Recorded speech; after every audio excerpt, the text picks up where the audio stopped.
Madam, maraming salamat sa binigay mo na damit, ma'am. Para hindi kami... Hello mga madam, good afternoon. Magandang hapon po, Isabela. Of course, pasalamat ako sa Barangay Tupa na muling pagbabalik ko po. Ngayon, may bisita po ako yung mga friend ko po, mga Aita, na kung saan ako nagpasalamat dahil nandito sila sa amin.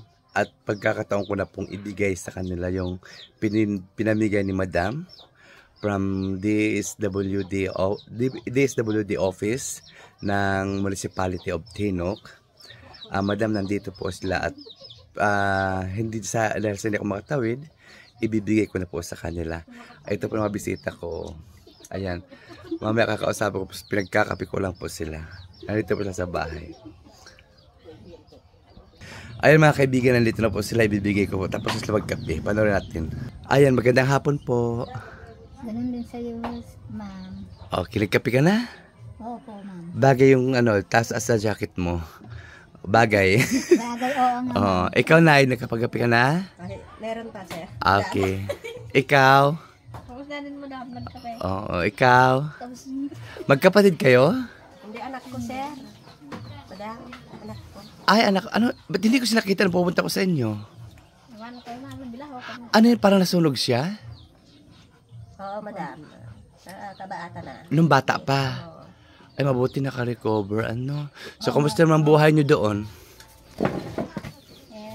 Mahirap lang ang buhay namin doon, sir. Kaya, kasi, malakas yung ulan. Hindi kami makapaghanap ng, namin, pagkain na para makipagtanim dun sa mga nagtatanim na tao. Gano'n. At mabuti kilala niyo pa ako. Oo, siyempre mama. Ikaw na, naalala mo pa ako? Kilala mo pa ako? Ayan, anong pangalan ko? Madam. Ikaw, kilala mo pa ako? Anong pangalan ko? Madam. Ayan, okay. Mga kababayan, ito po yung ibibigay ko ng mga damit galing sa staff ni Madam Esther sa Municipality of Tinok. Nagtatrabaho po. Ang nagpabigay po nito mga damit ay isang dalaga. Isang dalaga po ang nagpabigay ng damit. Hindi ko agad na ipadala kasi di ba malaki ang ilog. Malaki bang ilog? Masyado pa malaki, ma'am. Sa tingin nyo ba kaya ko? Kaya kong tumawid? Eto pa, kapag may manghilangoy sa'yo, kaya mo siguro. Pero kung sarili mo lang, malalaki. Kami pa nga hindi namin pa kaya. Kaya, ayan mga kababayan, sumama sa kanila at hindi ako muna tumawid kasi medyo delikado kasi malakas ang current ng water nila. Galing po sa bundok kung kaya inantay ko na may pupunta sa akin at ako yung nagpasalamat, nandito naman sila. O sige na, ibibigay. Magpasalamat na lang po kayo po. Hati-hatiin nyo po yan ha. Hati-hatiin nyo po. Ito yung mga kabayan pinabigay ni Madam. Actually, mga damit po yan, lahat. Oo, ito po. Mga damit po, lahat yan. Ay, naman si, oo. Masyadong malalaki, madam. Oo, yan. Mga damit po yan. So, hindi dahil sa hindi ko kaya, kaya pinadala ko lang sa... buksan yung anay. Buksan tamkan, magkita kita. Okay, titiin kayo. Ayan, oo. Ayan po. Piliin nyo na lang po yun. Hati-hati na lang po kayo niyan, Kasi hindi pa po buwaba si Madam niya, ha? So, maraming salamat sa pagdating ninyo dito, ha? Pasalamatan nyo muna yung nagpabigay si Madam. Sabi mo, Madam, maraming salamat. Madam, maraming salamat sa binigay mo na damit, ma'am.